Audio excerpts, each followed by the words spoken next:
o'clock, right? We're live? We're good, Alicia? Thank you. 9 o'clock, so I'll call the meeting to order. First item is adoption of the agenda.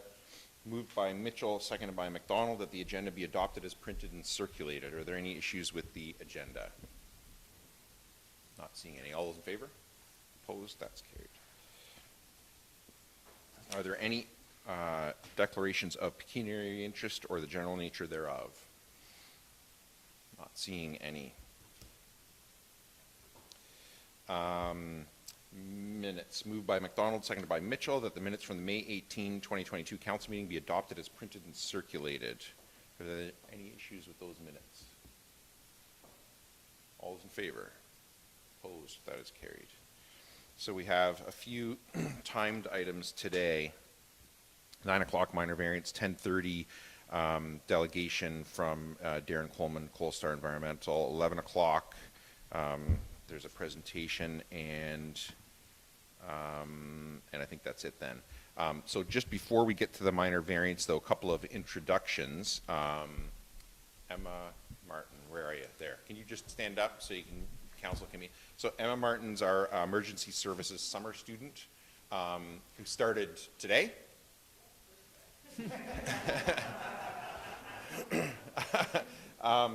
So Emma's going to be working with the fire chief, various locations until she can find a desk and that kind of stuff. So anyway, hopefully you'll meet all the staff today, and please do make an effort to meet council, and council, please make an effort to introduce yourselves to Emma. Small municipality, small, staff, so, dive in and get to know people and make connections and stuff like that. It's not very formal, so, okay. Glad to have you here.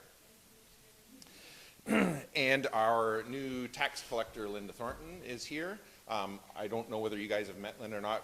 2 weeks now, or this is the second week? Working on the second week now. Has been sitting beside Kelly for, well, pretty much every day that I've been here, sitting there together, working together. And so, again, same thing. If you haven't met council, make an effort to meet them today, and council, please make an effort to talk with Linda. She's not only going to collect everybody else's taxes but yours. So anyway, thank you for coming into the meeting today, and welcome. Thanks. And so then, do we have, I think you said the applicant was going to attend for this virtually, in person? Okay, great, okay. Moved by Mitchell, seconded by McDonald, that the council meeting be adjourned at 9:04 a.m. for the purposes of holding a public meeting pursuant to the provisions of the Planning Act, and that council move into a committee of adjustment for the purpose of hearing minor variance applications. All those in favor? Opposed? That is carried. I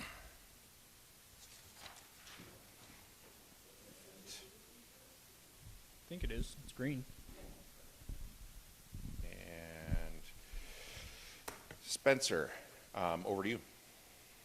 Thank you, Mr. Mayor. Good morning, everybody. This morning, the application for minor variance before you is an application from Brian Whitworth and Tracy Moulton. Their property is located on the south side of 19th line. It's shown on the first and second plate attached to the report. And what the applicants are seeking relief from in this application is for two areas of the bylaw. The first being the maximum permitted gross floor area for accessory structures, and the second being the maximum height permitted.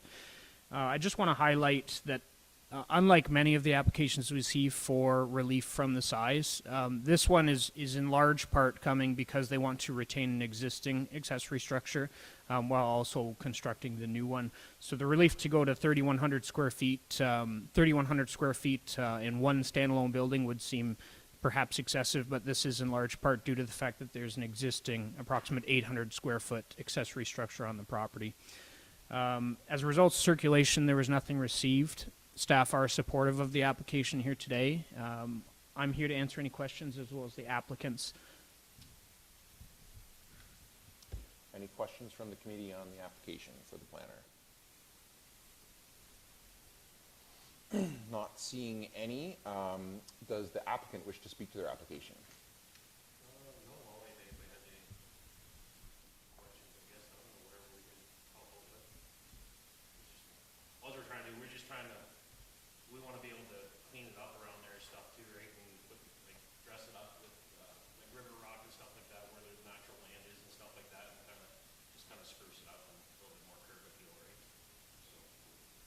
questions for the applicant?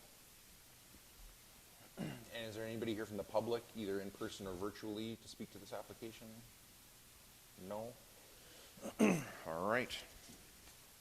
If there's nothing else, then moved by Mitchell, seconded by McDonald, that the Township of Zorra Committee of Adjustment approve application A05-22 submitted by Brian Whitworth and Tracy Moulton for lands described as Part Lot 3, Concession 2, Part 1, and municipally known as 194623 19th line in the Township of Zorra as it relates to relief from Section 5.1, Table 5.1.1.3 regulations for accessory uses.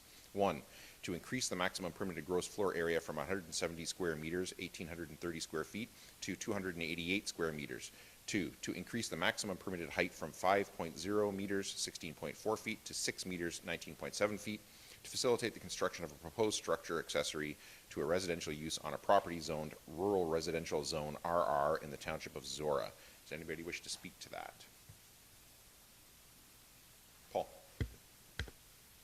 Yeah, I can't say much that I haven't said before because we've had multiple applications like this and we've been consistent in approving them on these rural residentials where people want to enhance the usage of their property and they also want and the appearance of the property. So there's no reason not to approve this application.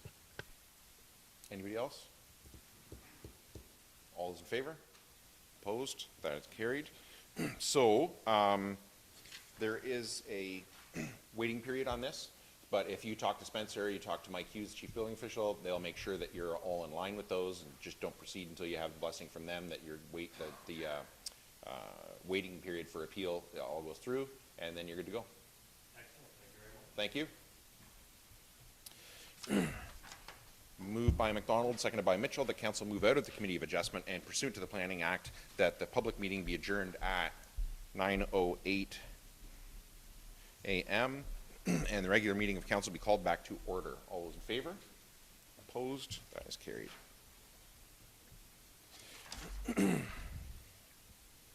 And sorry, I forgot to ask you, Alicia, did we have anybody here for public comment period today? No, thank you.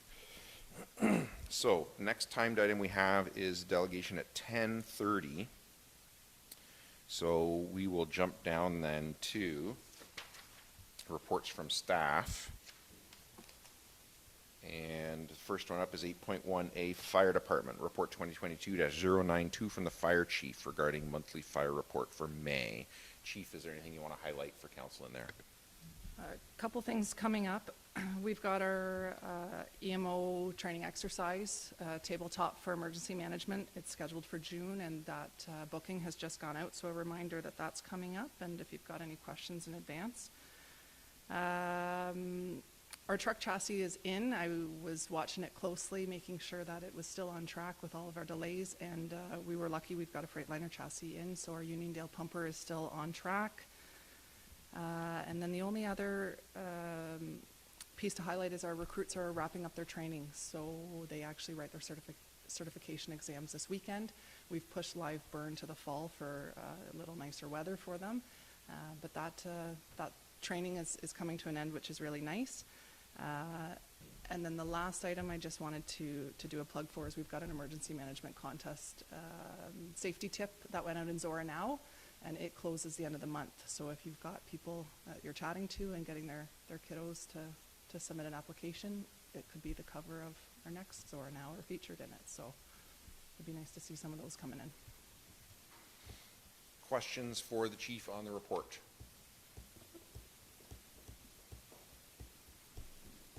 None. Moved by Mitchell, seconded by McDonald, that report 2022-092 from the fire chief, excuse me, be received and filed for information purposes only. All those in favor? Opposed? That is carried. Are there any questions for the chief not on the report? Thanks, chief. Okay. And 8.1B, report 2022-111 from the Director of Corporate Services and Fire Chief regarding driver training agreement bylaw. I forgot to ask you who's going to do that. You're going to go for it. Nothing. Questions from council? It's in the report, yeah. Questions from council on the report? Paul? Yeah, Chief, I just want to confirm the $4,500 quote, is that the total cost divided between the 5 departments, or is that Zorra's cost? That's a total cost. So this program is in existence now with the Township of Norwich. They've piloted it, built it, and have the infrastructure existing running. They were audited last year. That was the approximate cost. We're preparing for an audit again this year, and then our hope is we will move to a 3-year audit once we've established the credibility there. We're pretty confident that's what it's going to look like, certainly after our position with the training officer and those records through the OFM. We've been successful there, and we expect no different for this with the MTO. Anyone else? Questions on this one? Moved by Mitchell, seconded by McDonald, that council receive report 2022-111 driver training agreement bylaw as information, and that council approve bylaw 39-22 to authorize the execution of a fire department driver certification DCP program agreement between the Township of Norwich and the Township of Zorra. Anybody want to speak to that? Paul. Yeah, this is a requirement of being a firefighter is that you have a DZ license. Acquiring a DZ license has become more onerous over the last few years, and it's for quite some time been an issue of how we get these people tested. Whether we take a truck out of service, we hire testers to come in. This is a very good way of getting around that problem, making sure that we have qualified drivers and are tested and ready to go. So for a minimal cost, I think this is something that we should go forward with. Anyone else? All those in favor? Opposed? That's carried. Thanks, Chief. And 8.2, Recreation Department A, Report 2022-086 from the Director of Recreation and Facilities regarding monthly recreation report for May 2022. Matt, is there anything you want to highlight in there for council? No. Questions from council? Steve? So they poured the self-leveling this last weekend in there, so we had an area of where there used to be the parquet flooring in the middle where it had a drop or depression, so that's been poured this last weekend. It's still on schedule for the completion of the week of, just opening my calendar, I believe it was June 17th was the week of completion we're expecting, ahead of the Highland Games. So there is a buffer there if there's Yeah. a delay. Anyone else on this report? Paul? No question, but thanks, Matt, for including the sports field usage summary in your reports. I know you've always done ice usage and hall usage, so this kind of completes the other major component of our recreation facilities. We just started tracking the 2021 data last year, so that way we now have a comparator to use, so that's where we've started including it this year. Anyone else on that report? Steve? Not in the report, but a curiosity question. I was driving past the Embro Center yesterday, and there was one of those big Terragator fertilizer spreaders coming out of our laneway. Well, I don't know if he was just turning around, or were you spreading fertilizer on the grass? We weren't doing any application yesterday, so it's possible an agricultural, Okay. somebody Just from the curi- farmer I was in the just area curious. was turning around. Anyone else? Yeah, I just wanted, similar to Paul's comment about happy to see that data on there for the fields, but also just the usage is really strong. Like, I mean, is there any particular, I'm happy to see it, don't get me wrong, but I'm always a little bit curious when the numbers change that much. Like, is there something there that we don't understand or anything like that, or do you have any insights yet? There's a few items that are contributing, specifically the unpaid rentals and programs. We've developed partnerships with VON and early on for the use of the BD room. We have our own programs we've expanded through pickleball, and now we're offering the carpet bowling now as one of our drop-in programs with a pay fee on that. So we have that. We also have groups which are using the halls for weekly fitness programs. We have a third-party karate program in there. We also have a church rental that is now moved inside of the Embro Community Center. So those weekly rentals really contribute to an ongoing addition to the rental. So. Thanks, Matt. Anyone else? Moved by McDonald, seconded by Mitchell, that report 2022-086 from the Director of Recreation and Facilities be received and filed for information purposes only. All those in favor? Opposed? That's carried. And 8.2B, Report 2022-019 from the Director of Recreation Facilities regarding the Harrington Hall furnace. Matt, is there anything you want to highlight in there? No, this is something we need to take action on. It was more just a matter of informing council and also informing you of the kind of the budgetary effects that it has, as well as I included a bit of detail on the history of how we came to the agreement with HACA for the facility for those councillors that may not be aware of it. Questions from council on this report? Moved by Mitchell, seconded by McDonald, that council authorize staff to replace the furnace at the Harrington Community Hall for work totaling $6,300 funded from the Recreation Reserve. Does anybody wish to speak to that? Paul? Yeah, I think the decision to put in a new furnace makes a whole lot of sense, dollar-wise, and also, I guess, environmentally as well. But $5,000 plus to replace the tank and upgrade the system, as opposed to $6,300 to put in a new furnace, high efficiency, and annual tank rental of $100. So if we had a problem with the tank in the future, we wouldn't be on the hook to replace it as we are with the oil tank. Just out of curiosity, I looked up, according to Stats Canada, propane costs in London area are $1.03 a liter, heating oil $2.31 a liter. So operating costs certainly appear to be a huge difference there. So I would like to thank the HACA volunteer who alerted us to this and before it became an environmental issue, because that certainly would have jacked up the price of this whole project. So yeah, I fully support the recommendation by Matt to put in the new furnace. Anyone else? Steve? And Paul hinted at it there. I'm just so glad because I'm seeing the container up there when it was half full of furnace oil, and I asked what's going on, and well, we caught it starting to leak. Thank God we caught it early. Anyone else? Moved by Mitchell, seconded by McDonald, that council authorize staff to replace the furnace at the Harrington Community Hall for work totaling $6,300 funded from the Recreation Reserve. All those in favor? Opposed? That is carried. Thanks, Matt. And can I ask a question, not on the either reports? So my question's about the washroom at the North Park that's part of the baseball canteen in Tempsford.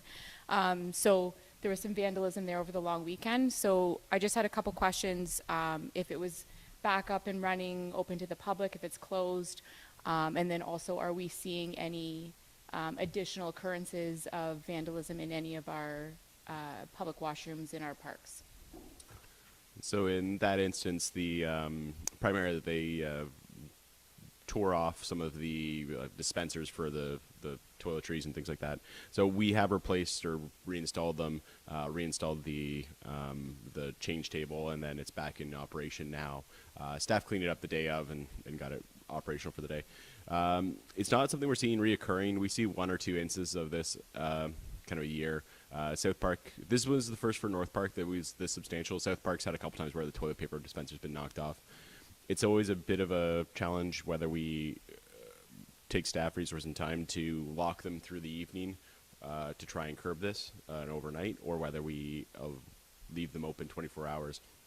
Their best service for the community is to have them open as much as possible, so residents, anyone, not just the sports groups coming to our parks, are able to utilize the facilities. So I take the stance of just leaving them open. If it becomes an ongoing issue, we can look at some automation on the lock sets there, where it can just come back at a certain time of day. It would lock automatically. I'm working on that automation system for some of our other facilities for our next capital year, so we'll present some options with it then. anything else? Thanks, Matt. And Mike, my apologies. I had a note here that you wanted to go first, and then I just zoomed right past it. So sorry about that. 8.3A, Building and Drainage Department Report 2022-105 from the Chief Building Official Drainage Superintendent regarding monthly building report for May 2022. Mike, is there anything you want to highlight in there for council? No, not really. I'd say numbers are down a little bit. That's just because Matt was gone 1 week, I was gone 1 week, and we were implementing a new program for implementing building permits. The rest of them are on my floor, and we'll catch up.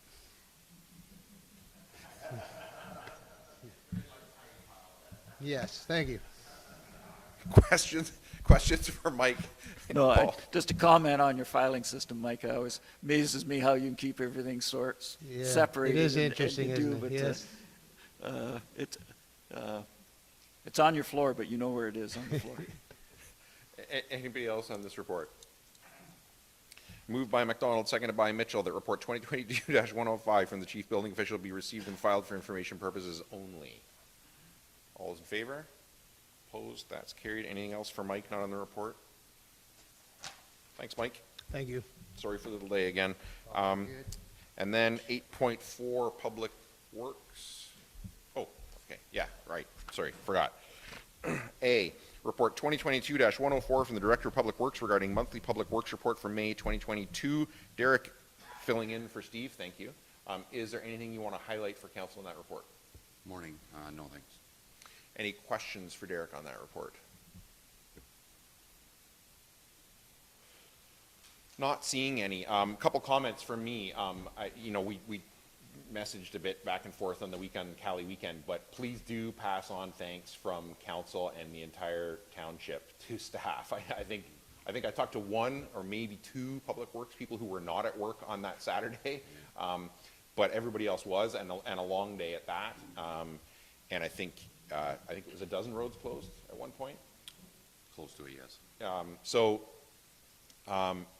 We didn't have to declare a state of emergency. Other municipalities in the province did. Certainly municipalities with, similar number of road closures, and a lot of the roads I know that were closed for the longest period of time were not as a result of our staff, but waiting on hydro because of down lines. Pass on council thanks to everybody in Public Works. It was not the long weekend, the Cali weekend that I'm sure they were all looking forward to. But it made everybody else's weekend not as bad as it could have otherwise been.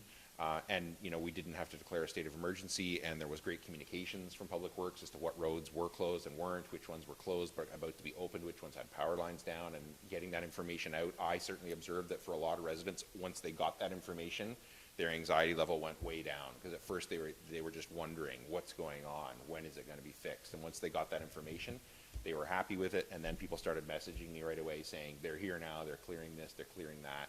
So everything that I think people, nobody wanted that windstorm, but given that it happened and we have no control over that, I think the way it played out after that was excellent. So our thanks to everybody there for that. Anybody else on this report? Paul? Along that line, I want to thank Derek. He's instrumental in the forwarded the maps on the graveling program and on the dust suppressant program. And as to follow up what Marcus just did, people just want to know what's going on. And the more information that you can pass on to us and we can pass on as a township to people, when their road's going to get graveled, when their road's going to get the dust suppressant so that clouds of dust aren't flying, that's good. So thanks for the work you put into that, Derek. Steve? Same thing. Because I think Steve mentioned to me, and you guys you changed your process a little this year, doing the pre-grade when you knew that. Because the other 3 years I've been on council, you always got a big bag of dust complaints. And this year, it's crickets. I haven't had a single one. Yeah, we're trying to, I changed it up a little bit this year, just trying something different. Try not to get too advanced of where we're actually spraying. Because the more we work it over, the more dust we get, the more complaints we have. So I've been trying to narrow that gap up, trying to be a little bit more day-to-day instead of further along. It's working. Anything else for Derek on this report?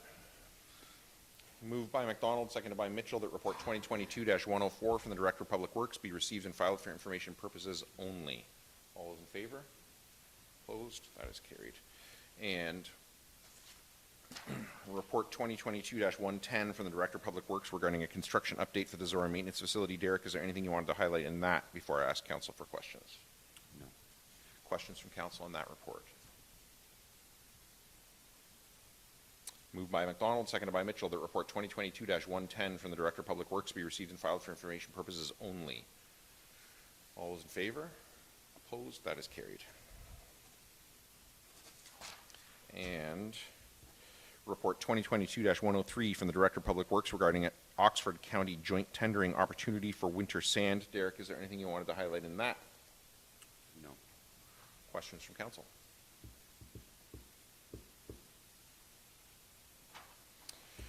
Moved by Grigg, seconded by Forbes, that staff be directed to participate in the Oxford County joint tendering opportunity for the supply, hauling, blending, and stacking of winter sand. Anybody want to speak to that? I would just say, again, good to see staff taking this kind of initiative that I think a lot of time residents don't know it's going on, looking for other different, better, cheaper ways, more effective ways to get things done. So I just think this is one of those ones that just comes and goes, and it's just people doing a good job, and it shouldn't just come and go. So again, to whoever was involved in this in Public Works, make sure they know. All those in favor? Opposed? That is carried. Thanks, Derek. Not Thank too you. painful, I don't think. And 8.5, Finance Department Report 2022-101 from the Director of Finance regarding Development Charges Reserve Fund Annual Report. Diane, is there anything you want to highlight in there for council? No, not at this time. Are there any questions from council on that report? Paul? Diane, attachment number 1, I'm always interested about potential income from all this reserve money we've got sitting in this, and this is the development reserve. So what's the breakdown? The report was, we got interest on administration, but your email that you sent me said there was actually a different breakdown than that. Oh, yes, sorry. So what I should have done, and I'll correct that and go forward with it, the interest should be divided amongst all various departments. So I'll make that change. Okay, I was just curious why there was money in one and the other. And my other question is, attachment number 2, the funded from other sources, what was that other source, the 2.5 million? That will be the debenture Okay. requirements for that building. Mhm. And so this report also lets us know that the funds from development charges have been fully applied now against the new build, so no more development charges will be used to go against that for in the future as it's being completed. So I think it's interesting to see that line on ZMF build, 4.1 million total expenditures so far, 1.4 million out of reserves, 2.5 from the debenture, 190,000, and funded from taxation is 0. So that was our goal in building this, to do this without raising the tax level. So that's the proof there in the numbers so far. Anybody else in that report?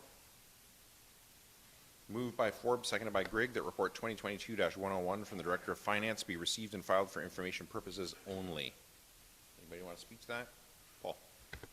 Yeah, I think the report talks about a 15.2% increase, which certainly is significant, but this is one of the rare increases where the people the developers and builders are going to be able to pass this on to their customers. We talked before the meeting about what some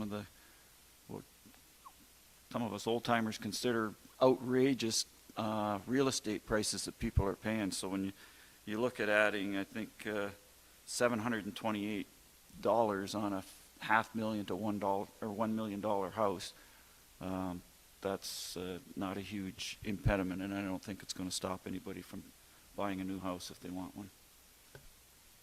Anybody else? All those in favor? Opposed? That's carried. Thanks, Diane. And Corporate Services Department, 8.6. Report 2022-089 from the Director of Corporate Services regarding lame duck council provisions. Karen, is there anything you want to highlight in there for council? There isn't. I'll just note both of my reports are just kind of housekeeping election items. So. Questions from council on that report? Moved by Grigg, seconded by Forbes, that staff be directed to prepare the necessary bylaw to delegate the authority to the Chief Administrative Officer for certain acts during a, quote, lame duck, end quote, period. Anybody want to speak to that? All those in favor? Opposed? That's carried. And 8.6B, Report 2022-102 from the Director of Corporate Services regarding Joint Compliance Audit Committee. Any comments on that one, Karen? No. Questions from council? Moved by Forbes, seconded by Grigg, that staff report 2022-102 be received as information, and that council approve the formation of a joint compliance audit committee with the other Oxford County municipalities for the 2022-2026 term, and that the following members be appointed to the 2022 Joint Compliance Audit Committee: David Morris, Carol Simons, Keith Riebling, Joyce McAndrew, Christine Scrimger, and further that the above appointments be formalized by bylaw 38-22. Anybody wish to speak to that? All those in favor? Opposed? That's carried.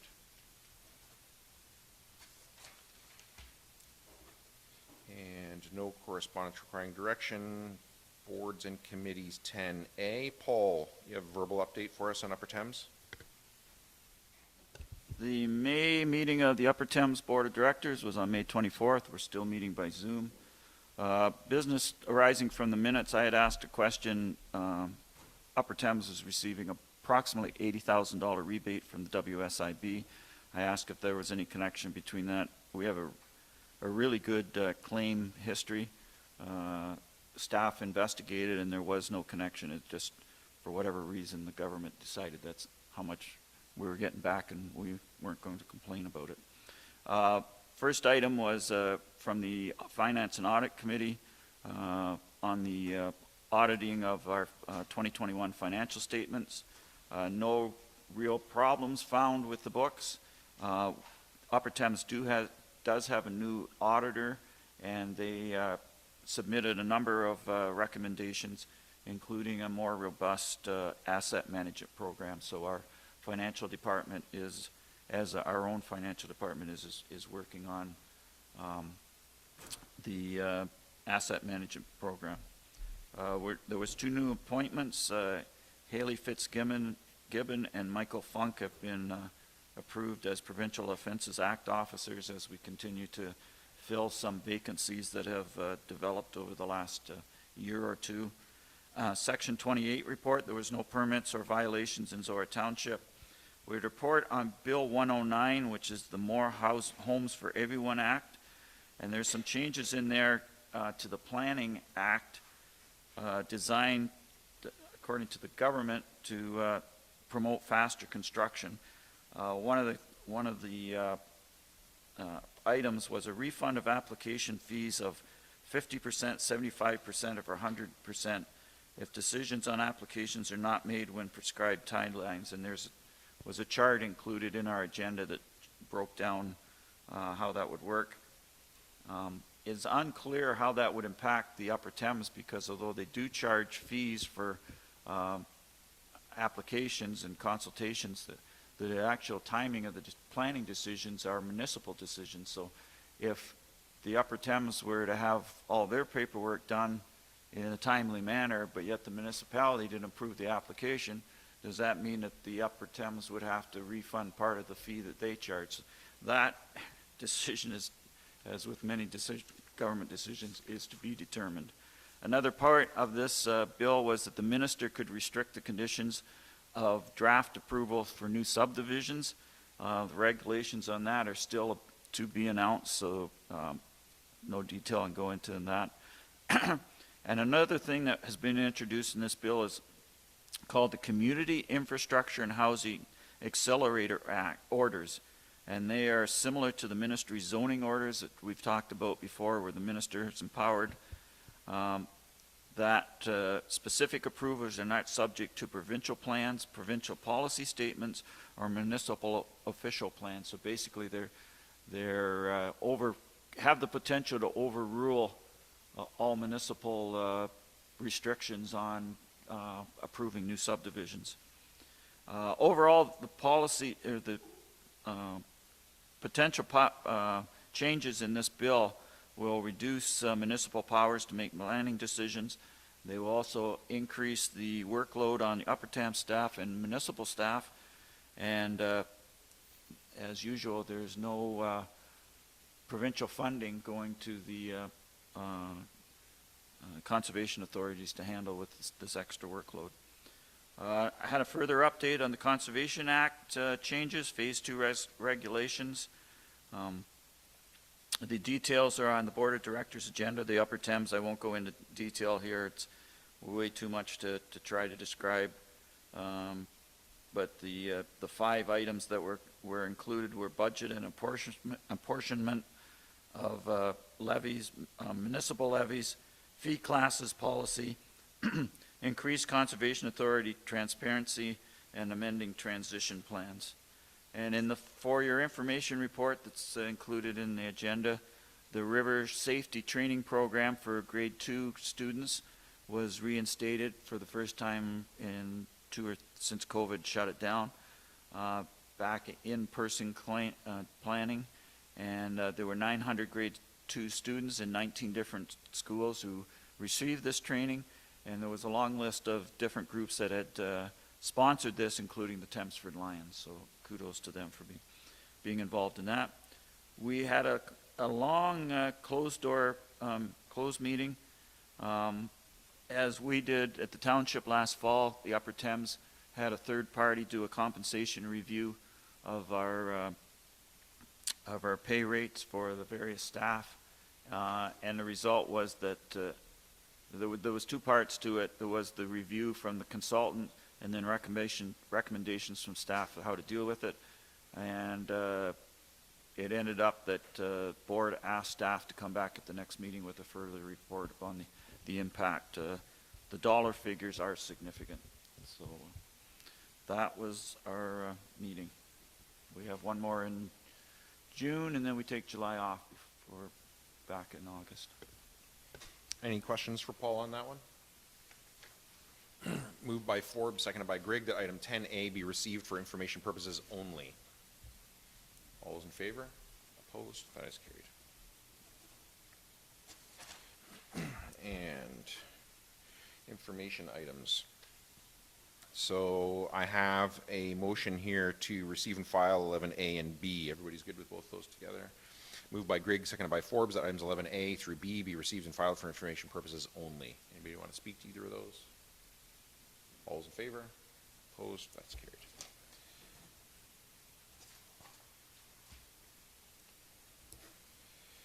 Unfinished business. 12A, correspondence from the Association of Municipalities of Ontario regarding 2022 delegation form. So we left this over from the last meeting where we talked about possible delegations we would want to make, and that we were going to give final direction today so that staff would have ample time to put together those delegation requests that we want to have. So, what delegations do we want to make? I don't have an answer to that question, but I do have a question. Who is going to AMO? And this came up. We have a council meeting scheduled on the last day of AMO. Is that going to be a conflict for? I'll just come back.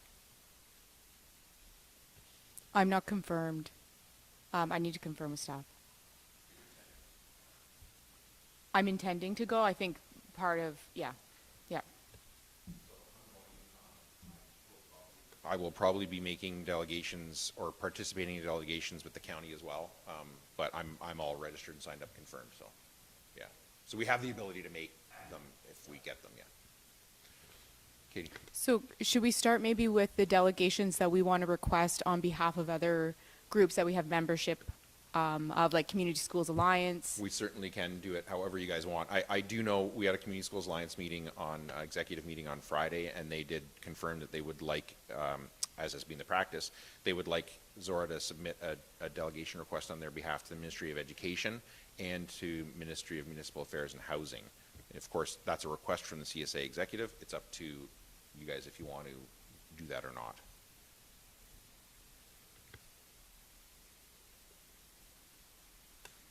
I would like to, so just so all of council is aware, I do have a motion that I'm filling out as we go. I would like to add those. Rural education is something that's vital to our entire township, to our communities. And I think the advocacy that's being done through Community Schools Alliance is critical work, and I'd be happy to support putting those on the form for requests. Anyone else? Dawn, what are your thoughts on Ministry of Infrastructure with respect to fiber? I mean, we're expecting, semi-expecting that there'll be announcements about fiber following the provincial election. Do we submit a delegation request that we could always, pull back depending on what the announcements are? Thoughts on that? That would likely be a good idea. If we don't have any information or not positive information, then that would be a good topic to discuss there. Similar question then about OMPF. Like you were put on that provincial working group for OMPF, which I understand hasn't met for some time. They haven't cut OMPF. Is it worthwhile, do you think, for us to go in and talk to the minister and say, what's happening with OMPF? The last we heard was that the program will continue in its present form. They haven't mentioned any cutbacks, but I can certainly reach out to my provincial contact to see if they have any updates prior to submitting the request. If they think it's going to be status quo, then I would leave it up to council if they felt it was worthwhile to request a delegation or not. So thoughts from council on that? Do we want to leave that to how Dawn's conversation with staff goes? Do we want to be more aggressive with that and go in? I mean, personally, I'm of two minds. Part of me says, yeah, that I'm happy they're not further cutting it, but I personally think it should go back up. I think that's a slim chance that's going to happen, but it doesn't mean we don't say it and leave the decision with them. On the other hand, if they're not going to cut it, do we just leave it alone? So I don't know what council thinks on that.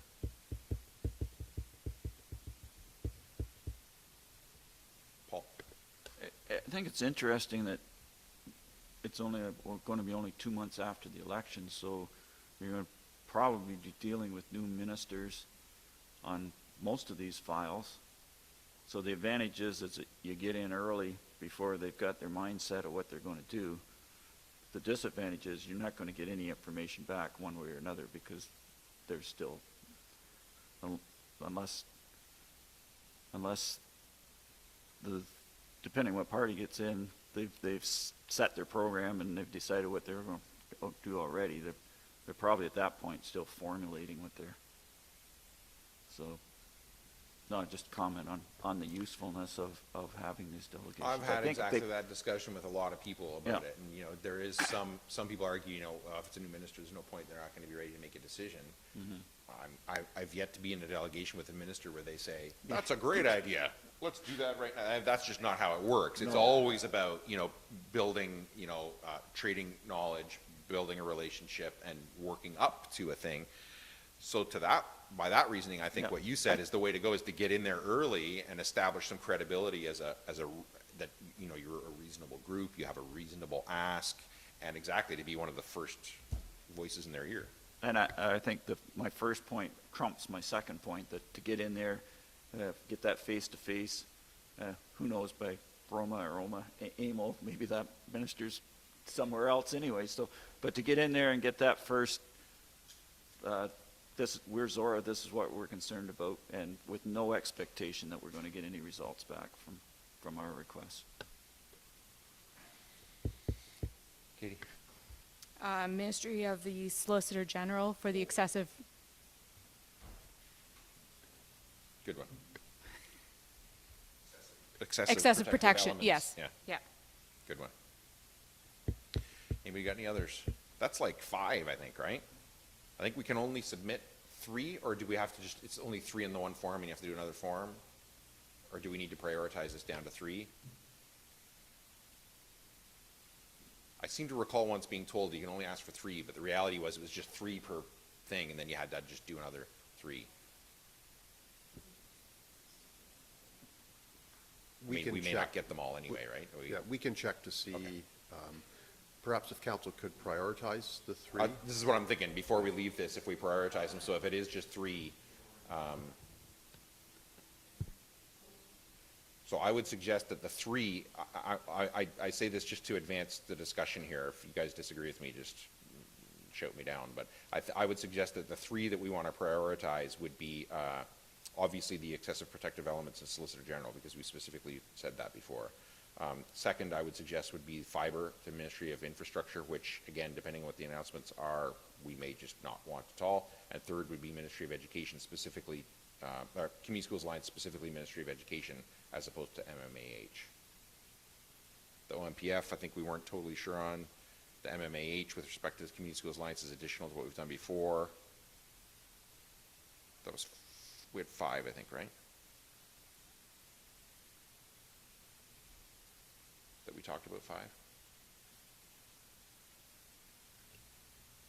We had 2 separate ones for CSA. community, yeah, so, And then MOI for fiber, MOF for OMPF, and then Solicitor General for excessive protective elements. yeah. So I'm suggesting, you know, whatever you guys think, that the 3 we would prioritize would be Solicitor General, excessive protective elements, Ministry of Infrastructure for fiber, and Ministry of Education for Community Schools Alliance, and the other 2, if possible, if they're only able to do the 3. Is that reasonable? I mean, there's gonna be a motion and we're gonna vote on it, so. Is there any other issues? Can you enlighten us which delegations you're doing through the county? I don't know yet. Oh, you It's don't not know even yet. firmed up yet which ones the county is in fact going to do. Just the warden just sent out an email to everybody on council to say who's going. Here's the ones that staff has suggested. Are there any others? So I don't know. In previous years, it depends on who shows up, which ones we get, who's available for what ones, that kind of thing. So.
Moved by Grigg, seconded by Forbes, that staff complete the AMO Municipal Delegation Request Form requested a meeting with 1, Ministry of the Solicitor General regarding excessive protection.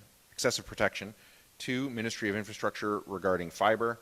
3, Ministry of Education. 4, Ministry of Municipal Affairs and Housing regarding CSA. 5, Ministry of Finance regarding OMPF with priority of request as specified above.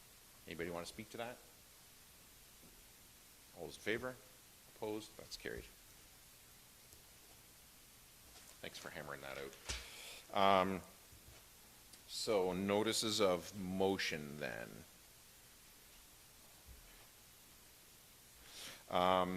Moved by Grigg, seconded by Mitchell. Whereas the duties of the mayor include leadership, representation, and legal authority as the head of council and are integral to providing good governance for the residents of the township of Zorra, and whereas continuity and strength of leadership are an asset to the residents of Zorra, council, and the management team, and whereas the current practice of rotating deputy mayor assignment does not allow for the level of support that could be realized through a singular appointment, therefore be it resolved that the deputy mayor would be appointed for a 4-year term at the first regular meeting of the new council. The deputy mayor would perform the duties of the mayor when the mayor is unable to do so, including acting as the county council alternate for the term. The deputy mayor would provide ongoing leadership support in consultation with the mayor, and the wage bylaw be amended to include the position of deputy mayor and remuneration to be set at $19,929.89 for 2022 year and adjusted annually as part of the wage policy. Wages to commence January 1st, 2023, and that policy 100-02 be updated to reflect these changes. Katie, as the mover, do you want to speak to that? So this is not our first time discussing this topic. We've had this be sort of a sub-discussion based on a previous report. We asked for a report from staff. We were provided information. We've looked at what other municipalities do in our practices here in Zorra. So I really see this as an opportunity to leverage a stronger leadership for Zorra and achieving more for the residents. The piece about the wage bylaw amendment. I had asked Diane for help with that one. My intention was to have there be a salary increase for the deputy mayor role of $2,500 a year. But in terms of how to capture that in a motion in a way that was going to function from the bookkeeping staffing side, that is how it has been specified, but that is what that is intended to reflect. I think, you know, one of the key takeaways from the staff report is that we have the authority to do this in whatever direction we feel is best for our municipality, and that there is really no one way of approaching it. And even, you know, regardless of how we approach this role, it's the same thing as our councillor positions and our mayor role, where you know, the framework is provided, and what an individual brings to that role is ultimately going to be up to that individual, and then up to the voters whether or not that's sufficient. So I really see this as being a fairly low cost to ratepayers to have a stronger and more continuity in that leadership throughout the term. And I also think that if this is an ongoing supportive role to the leadership of the municipality, that it also serves for us to be better positioned in our county council alternate for that deputy role, to be able to step in and advocate for Zorra at the county level if need be. Paul is the seconder. Do you want to speak to it? Yeah, I support this motion. Under our current system of rotating each councillor serving a one-year term, really the only expectation of the deputy mayor is that they fill in to chair the meeting, whether it's for a few minutes when the mayor wants to move a motion or advocate for or against a motion, or it has only happened once in this term where the mayor was unable to attend and the deputy mayor chaired the entire meeting. But when you think of a deputy position, whether it's deputy chief, deputy sheriff, deputy mayor, that person should be prepared to fill in and temporarily to do all the duties of the top dog if that top dog is not available for a period of time. And the duties of the mayor, even at the township level, go far beyond just chairing a council meeting. So my concern that got me thinking about this quite a few months ago is what would happen if the mayor was absent for a number of weeks or a number of months. And it's quite possible that the person who happened to be sitting as deputy mayor would not be able to fulfill all the duties of the mayor, either because they don't have the skill set, they don't have the interest, or most likely because they don't have the time. And then you add into it the alternate position at county council, which I was honored to be appointed to early on for a 4-year term. But to be quite honest, to really fulfill that role, you have to follow what's going on at county council very closely. I haven't had to fill in for Marcus, fortunately, but if I did, my major preparation, part of my preparation would be to talk to Marcus and have him let me know how I should vote on various issues. But as far as taking part in the debate or asking pertinent questions, I wouldn't be really able to do that because I don't have the background of all these complicated issues that have come before county council over the last few months and years.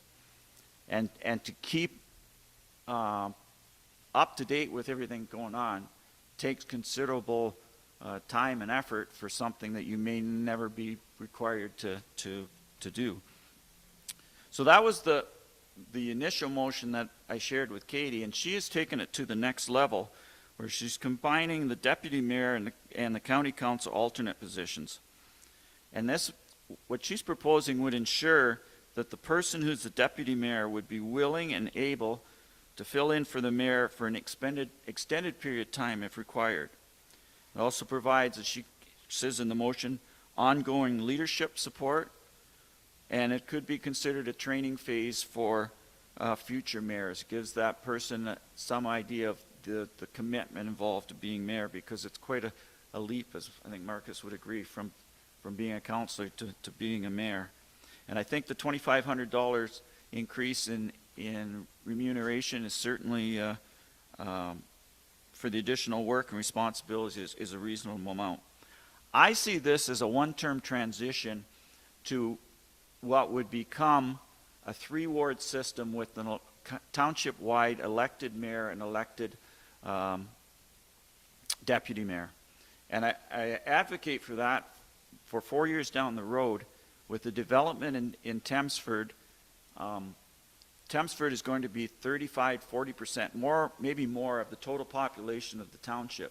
So it makes sense to me that Thamesford would have a councillor. We split the rest of the township in half, possibly down the 31st line. You have the 2 elected township-wide positions. That way, you maintain the representation by population ratios, but you would also be able to move into this position where you have a more involved deputy mayor while maintaining a 5-person council, because I don't think there's any reason to expand the size of this council for the size of this township. I do have 2 concerns about the motion and the impact it would have. One is the long term, where you would have, might minimize the role of the councillor, because you potentially have 2 members of council who are involved almost on a day-to-day basis in the operation of the township, and then you would have 3 councillors who play a lesser role as far as the day-to-day. We do the work we do as council, but our primarily presence is attending council meetings. But I think the solution to that is that both the mayor and deputy mayor have to be consensus builders and realize that even though they're investing more of their time, that they still need council support for whatever it is they want to move forward. And the other part of that is that the councilors have a responsibility to be strong and proactive in what they want to see done. And ultimately, it's always going to take at least 3 people to support an issue and to, quote unquote, win a vote. And so I don't see that would be a huge problem. My other issue is short term. What happens if nobody wants the job as it's outlined in this motion? Katie, by bringing it forward, is I presume she plans on running again. She's willing to take on this responsibility, and she is more than capable of handling the job. But if for some reason she's not in the next council, there's a possibility that there's 4 people, 4 councillors, that none of whom would be willing to take on the extra responsibility. Both of those concerns, I think, are overridden by the definite benefits of the new position. And so that's, I think, as I say, I think this makes us a stronger council in many ways. I think it's a transition to what I described for the next term after this one. And so I support what Katie has brought forward as far as a bit of a change to how we operate around here. Anybody else want to speak to it? Ron?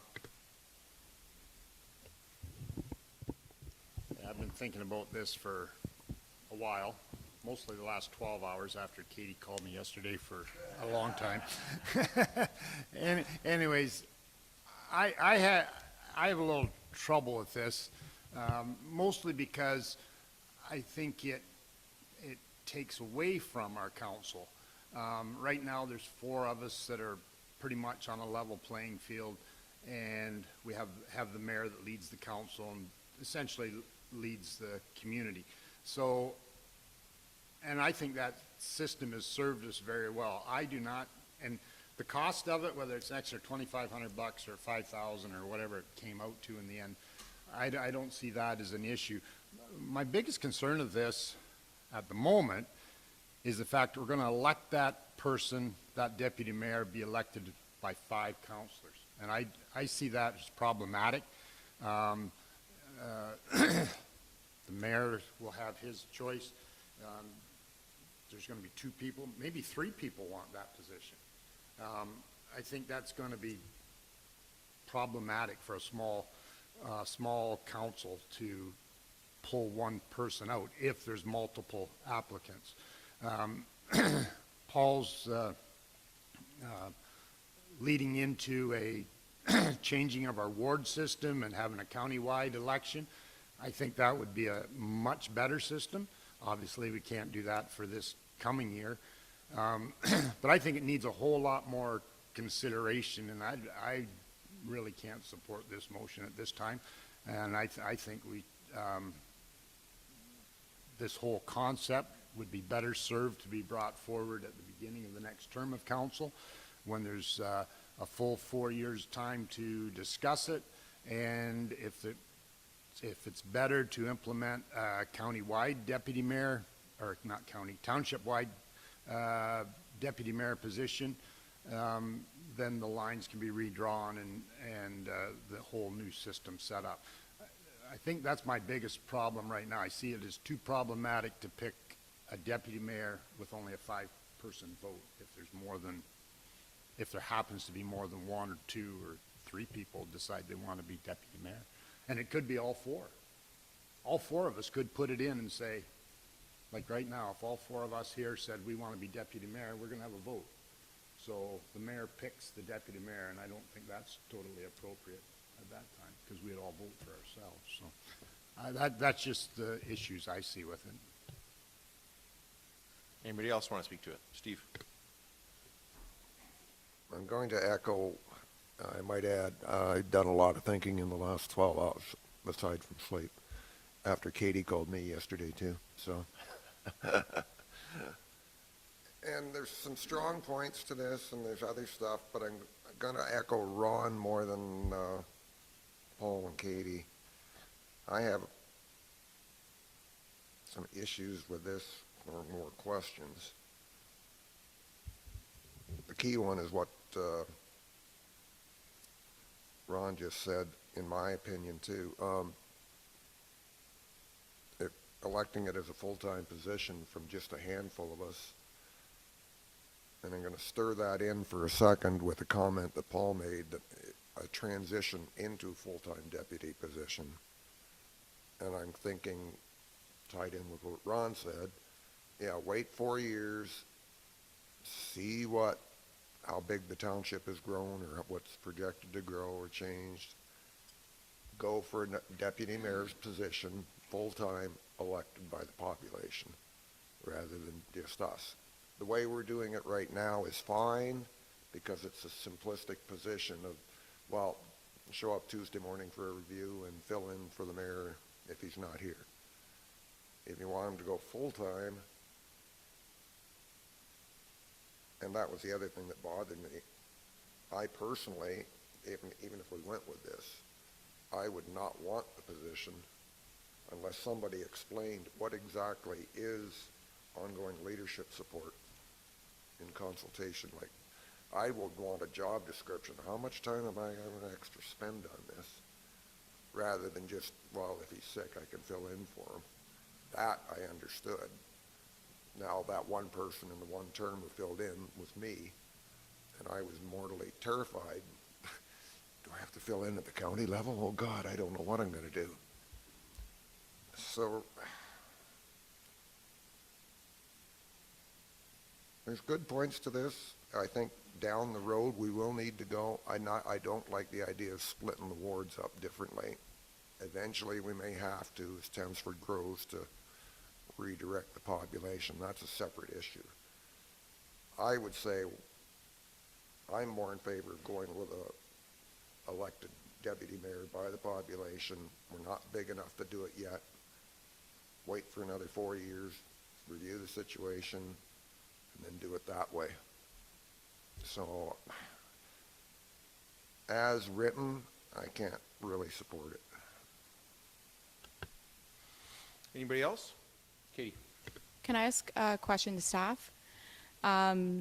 So I look at this as we have 3.5 years experience behind us now, and that's where, looking at this, I think of that 3.5 years experience, my time as deputy, and other times, you know, all of us having our turns as deputy, and how that has informed me. So I like the idea of making this decision now as a council who's very, I would say at this point, we're fairly seasoned. But, so my question is, if we're making this, if we decide to make this decision now, and the new council comes in and no one wants the role and they would like to revert back to the rotating system, could they make that decision? Someone could bring forward a motion at that time and change it back to how we previously had it? That's correct. Can I ask a follow-up question? Having a deputy mayor internally elected within a council, is that a practice that some municipalities subscribe to and choose term over term? Yes. And then can I make one? Oh, sorry. And Karen answered yes to Katie's question about other councils voting for deputy mayor. Is there small 5-person councils doing that, or is that the larger 11, 12s, 20s? I'd have to get back to you on that. We have a chart of it, but I don't know off the top of my head which municipalities actually. Yeah. I think that level of detail is in a report that Alicia brought some months ago, but I don't have it right in front of me, but I think that's in there. Katie. I'm trying to pull it up right now because it was mentioned by both counselors that they've spent the last 12 hours really thinking about this hard. You know, I think Paul and I have spent the last 3 or 4 months really delving into this, and I'm pulling up this chart now because it was part of, you know, what informed how I wrote this motion. You know, the job descriptions that we have are fairly vague.